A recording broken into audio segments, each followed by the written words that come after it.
All right, guys, welcome back to our daily update of the subscriber game.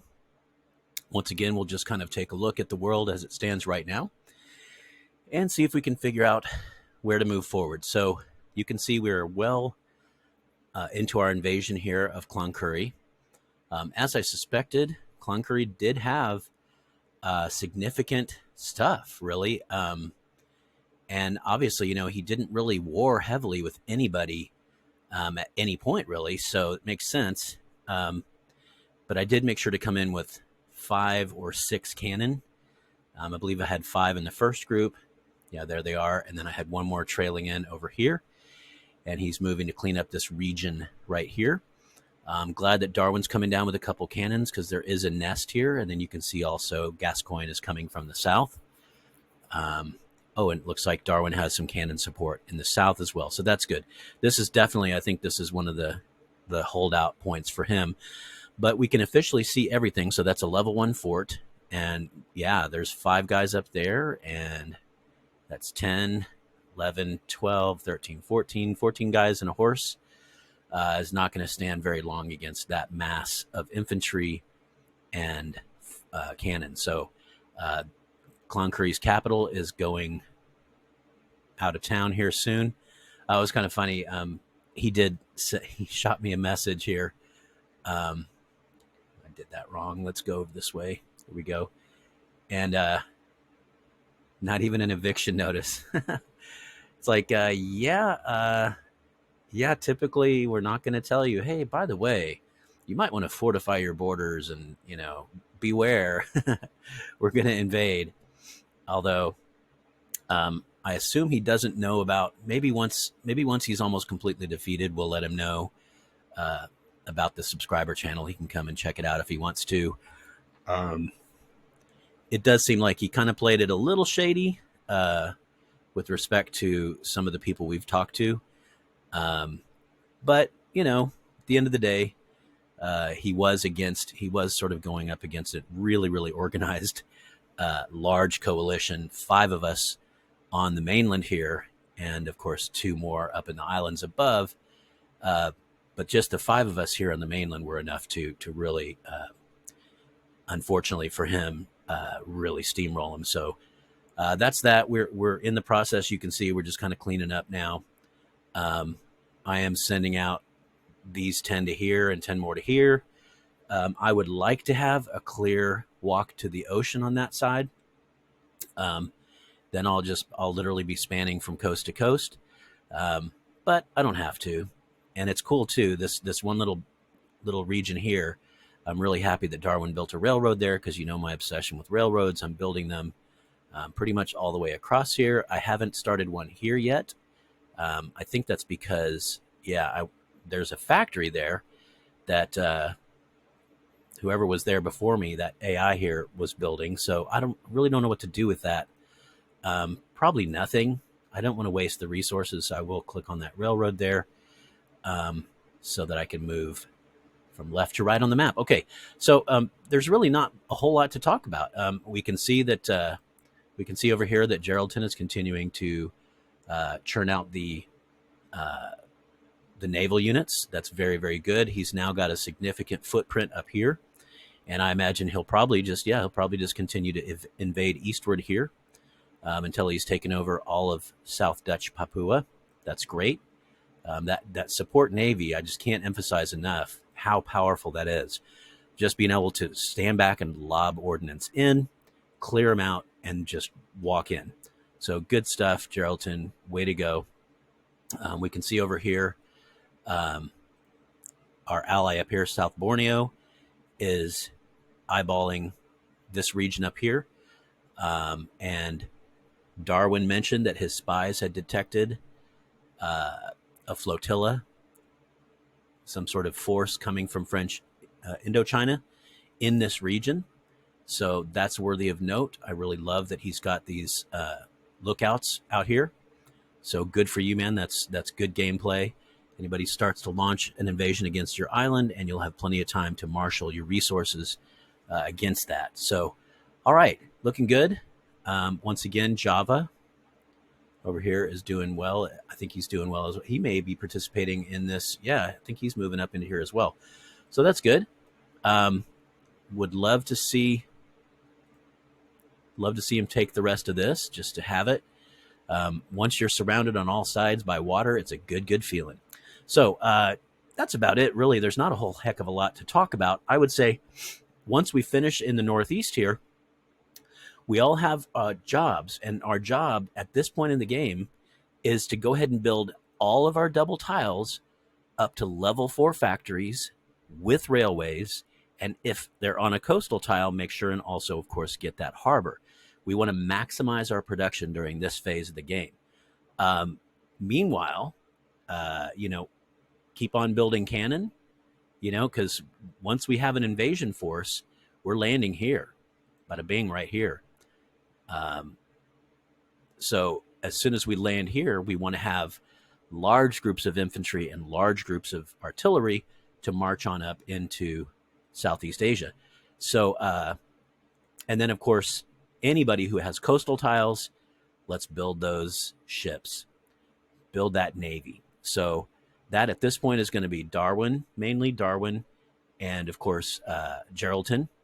And then I do believe we had some activity over here. Yep, building a factory here, so he'll be able to build 1 or 2 ships as well. And I was disappointed. Oh, no, not quite coastal. Look at that. Dang it. So I think I told you guys I was toying with the idea of building a factory here. I've already got the harbor building. And then I was gifted. It was a miracle. It was a Christmas miracle. Look at this. Look at this puppy right here. This double fish tile has one road that goes to the ocean, and I'm building a harbor there. So, yay, I've finally got my double coastal tile, so I'm going to start churning out cruisers. As soon as this develops, I'm going to build a cruiser and then a level 2 factory right behind it.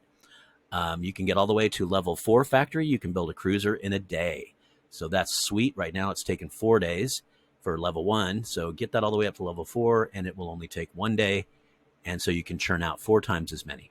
All right, something else that's pretty sweet is Melbourne. Melbourne told me that he was marching his units out to sea. And so I was like, well, groovy. I really need coastal tiles, so here's my other coastal tiles. So I've got 2 now, and I'm super happy about that. I can always build more later, but I'm thinking really I'm just going to use those to churn out Navy. But honestly, Darwin and Geraldton have the Navy covered. They're going to be our naval powers. I'm pretty sure that Esperance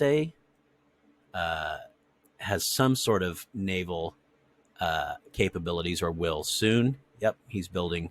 Oh yeah, he's got a level 1 factory and a harbor. That's all it takes.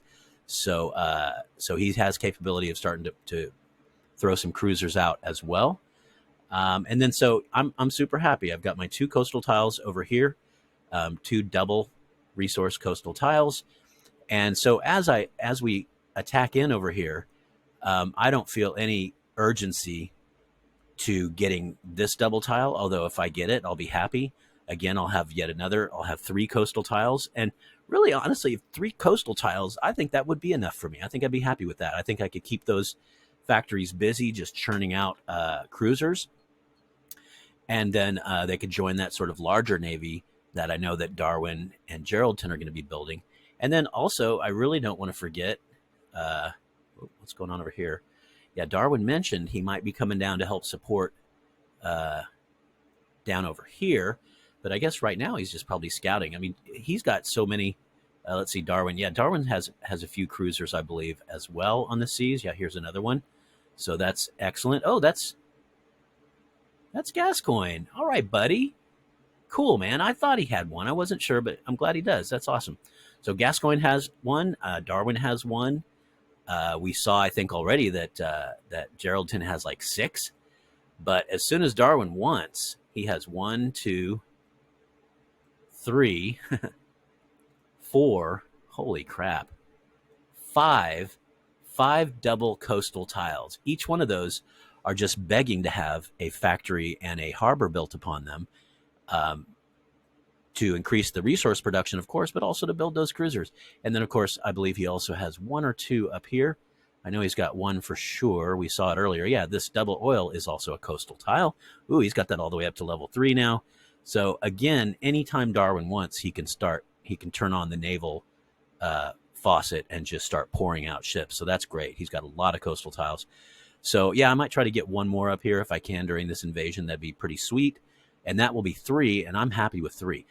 Again, I'll probably be just building up a large land army with lots of artillery, and then I'll put them on some boats. Remember, when you take your army on large ocean voyages, you do lose morale every time the day changes, unless you're stacked with a naval unit. If you're stacked with a naval unit, you will not lose any morale at the turn of the day. So you want to at least have one, and then you can stack as many infantry on that as you want. I'm just assuming that it just comforts everyone to see a warship there that could kind of protect you, so morale doesn't go down while you're on these long ocean voyages. But yeah, so looking good, guys. Again, speaking directly to my subscribers who are playing in this game, when we're done in the Northeast here, we're done. Look at that. That entire island is blue and green. Oh, somebody asked if we would do the other views. So let me show you the other view. Not this one. Oh, this is the one over here. So nation colors. Good doink. Oh my God. I am not a fan of this. It looks like a clown made a quilt, and it hurts my eyes. I know some people prefer this or they like this, and it's pretty cool. You can see all the different, especially when one nation is really dominating, you can kind of see that their special color is really getting big. We can see over here shot collar's doing pretty good. That's a weird name. But and then also we can come down here and we can see Darwin. Darwin has dominated this. I think he's got 70 or so territories now. Whereas I believe I've got like 40 or something. It was very helpful that Melbourne gave me these. Here's another thing that maybe you don't know about, and that is the morale map. So the morale map is the better the morale, the greener. The worse the morale, the redder. So you can see everybody's morale is pretty good back in their home country. We've talked about this. I'm going to be building my capital forward here to try to address this. Maybe up in the neck of my shrugging guy here. Let's bring it back to see. I like this because it just comforts me. I know my allies are blue. I'm green, and I'm at war with red. It keeps things very simple, and also all those colors. It's like, oh man, I'm gonna have a seizure or something. It's just too colorful. But anyway, somebody did mention that, so I thought, yeah, I'll bop over there. Also, that morale map is very handy. You can flip over to that from time to time as you're going to war, just to be sure. You really, really don't want to see dark red. When you see that dark red, that, of course, means that morale is super low. So you can see 25%. I've seen territories get down to 8%. That's not going to happen here because in this particular case, Darwin has exactly the right number of troops for a 25%, and that is 8 troops. When you first take a country, if you want 0% chance of rebellion, you keep eight troops there. We looked at that over in tips and tactics. We looked at that table, and then all the way up to, I believe, 34%. Once it's to 34%, you don't need to leave anybody behind, and there will be no rebellion whatsoever. So, oops, I went over to the clown quilt. I want relations. Here we go. Yeah, this is my favored mode. It's just a little bit more utilitarian for me. But obviously, use whatever you like, on your own screen. Okay, that's it, guys. Really just moving forward, I would say let's push heavily to develop economically. If you are expanding right now, as it looks like Geraldton is, and my neighbors, our buddies up here, then keep expanding, do your thing, But if you don't have any direction right now, you're wondering what to do. This is something that War Badger taught me: is build your factories to level 4. Don't mess around. Get your production maxed out, because every day that passes and you have lower level factories, you're missing out on resources, right? Each tile produces that baseline resource, but then when you develop on top of it, you're getting that percentage bonus on top of it. So it's really, and it's endless, right? The resources never end out, like finish. It's not like mining on StarCraft or something where eventually, um, you know, whatever you're mining is gone. It's not like that here. So um, really, War Badger did help me to kind of understand that. It's like, get your economy humming. Level 4 factories, railways, and harbors if you can on every single double resource tile. So that's at least my plan. Once this war is done up here, once we sort of settle, um, I may ask. Actually, I was thinking about this. I may ask to trade some of these territories with Darwin, and see if maybe he'd give me some of these over here, and really just kind of try to get our own countries unified, um, because obviously these little places way over here are not great. Like, their morale is never going to be super great. Let's just take a look at how far away. Yeah, -23 morale, -23.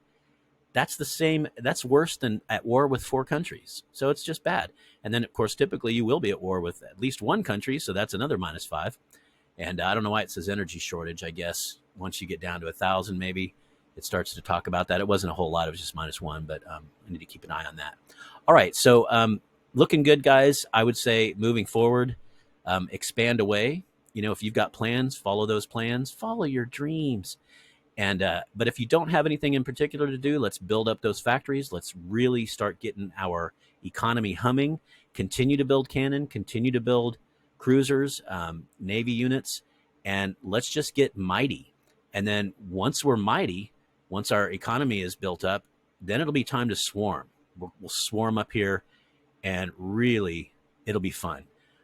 It's super fun. You take the island, take this, build a harbor here so we can get out of our boats quickly, and then just as we conquer up here, continue to build railroads all the way up.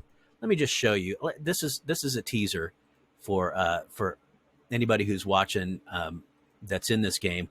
Let's go forward in time here. This is I believe it said day 48, whereas we're on day 15, by the way, in our game, subscriber game. Oh boy, it's going to take 7 hours. But this one is deep into the game, and just to give you an idea of what is coming in the future. Oh, it's just going to scroll for 7 hours. It even acted like it was going to do something. Okay, here we go.